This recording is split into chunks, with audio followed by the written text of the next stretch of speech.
Magandang araw. Ngayon ay pag-aralan natin ang integers part 3. So, ito yung direction natin. Compare the following integers using greater than, less than, or equal to. So, paano nga ba natin i-compare ang mga integer? So, tatandaan natin kapag positive siya, mas malaki yung number, the greater the value. Kapag negative naman, pag lumalaki yung number, nagiging mas maliit yung value. So, tignan natin. So, we have here number 1, positive 3, blank, negative 3.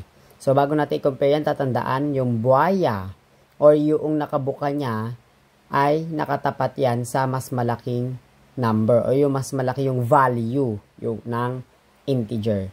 So, balikan natin yung number 1. Positive 3, blank, negative 3. Sino bang mas malaki? Pareho silang 3.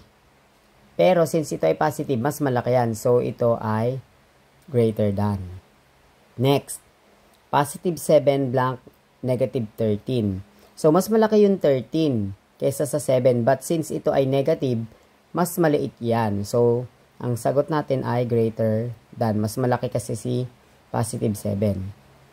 Positive 4, blank, negative 3. So, positive ito negative. Syempre, mas malaki yung positive. Next, so greater than yan. Next tayo. Positive 9, blank 0. Siyempre, mas malaki pa rin yung positive 9. Next, positive 6, blank 10. So, kung mapapansin nyo, yung 10 dito, wala siyang sign or na positive or negative. Pero pag ganyan, considered as positive yan. So, sino mas malaki? Positive 6 or positive 10? Siyempre, yung positive 10. Next, negative 12, blank, negative 3. So, pareho tayong negative dito. Tandaan, pag negative yan, isipin mo utang. Alin na mas maraming utang, yung 12 o yung 3? Siyempre, yung 12. Since utang yan, mas mainam pag wala kang utang. So, ibig sabihin, mas malaki pa rin si negative 3. So, tandaan na, sa negative, dapat mas malaki yung value ng number kapag mas maliit yung kanyang number. Next, negative 1, blank, 0. So, mas malaki itong si 0. Siyempre, kasi negative 1 yan. May utang kang kaysa sa wala kang pera. Mas marami yung, kumbaga, mas mayaman yung walang utang kaysa sa may utang. Next, negative 7, blank, negative 11.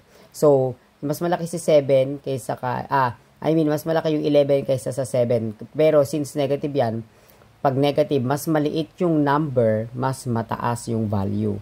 So, dito tayo, greater than. Then, negative 9, blank 6. So, mapapansin natin ito, negative ito, walang sign. Again, pag walang sign, positive yon. So, mas malaki ang positive number kay negative number. So, less than tayo. Next, positive 4, blank 4. Again, walang symbol or sign itong si pangalawang 4. So, tandaan, positive pa rin yan. So, positive 4, blank positive 4. So, equal yan. Then, dito kaya, ano ang magiging sagot natin? So, yun lang. Thank you and God bless.